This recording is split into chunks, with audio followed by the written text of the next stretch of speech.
Hello नमस्कार, मी रेश्मा तुमचं सर्वांचं माझ्या यूट्यूब चॅनलमध्ये मनापासून स्वागत करते. सर्वांना श्री स्वामी समर्थ. हा आहे शेवटचा गुरुवार मार्गशीर्ष महिन्यातला आणि माझी पूजा झाली आणि ही पूजा आवरून घेतली. मला आज गावाला जायचे माहेरी वेळांशासाठी, त्यामुळं आज सकाळीच पूजा झाली, सगळं झाले आणि संध्याकाळी मला गावाला जायचं आहे. कशी वाटली शेवटच्या गुरुवारची पूजा? मस्त अशी पूजा आहे, सगळं पूर्ण आटोपून घेतले आणि हे संध्याकाळचा टायमिंग आहे. बॅगा भरल्यात आणि आम्ही आता हे गावाला निघालो. भाऊ आलाय मला न्यायला, मुलं आणि मी निघालोत गावाला. हे आमच्या गावाकडला रस्ता आहे.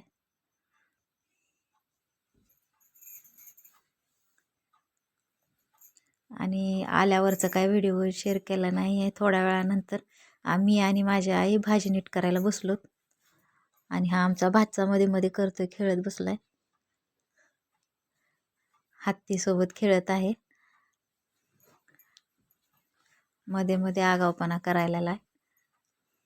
आणि ही उद्याची तयारी वेळांशाची चालू आहे, भाजी करण्याची हे. आणि ती आदल्याच दिवशी सगळ्या तयारी करून ठेवल्या तर दुसऱ्या दिवशी लवकर होतं, नाही तर होत नाही.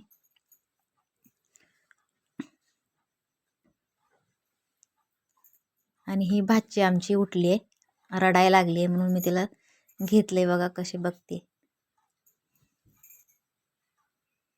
आता इथं उंडे करण्याची तयारी चालू आहे. चूल पेटवली आईनं आणि त्याच्यावर एक पातेलं ठेवले आणि त्याच्यात ते ज्वारीची पानं घातलेत आणि पाणी उकळल्यानंतर आपण त्यात उंडे करून टाकणार आहोत. आणि आई हे मळून घ्यायले पीठ उंडे करण्यासाठी. आणि हे बाजरीचे उंडे बनवलेत आधी सुरुवातीला, बाजरीच्या पिठाचे. मी तिला मदत करू लागली थोडी थोडी. आम्ही दोघींनी उंडे केलेत आणि आमची भाऊजाई म्हणजे वहिनी दुसरी कामं करायले. आणि हे उंडे टाकले. आता पाणी उकळले चांगलं मस्त, त्यात उंडे असे टाकून घेतले.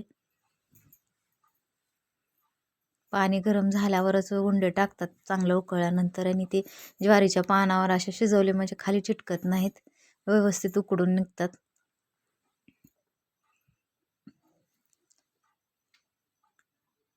आणि हे आणखीन चालूच आहे आमचं काम, काही ना काही चालूच आहे, तयारी उद्याची.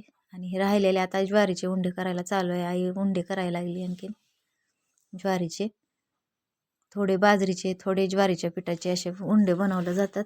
मीठ टाकून हे पीठ मळलं जातं आणि नंतर त्याचे उंडे बनवले जातात. आता हे दुसऱ्या दिवशीचा सकाळीचा आहे व्हिडिओ. हे उंडे आई पाण्यातून बाहेर काढते, मस्त रात्रभर शिजू दिले चुलीवर आणि सकाळी हे असे पाण्यातून बाहेर काढतात.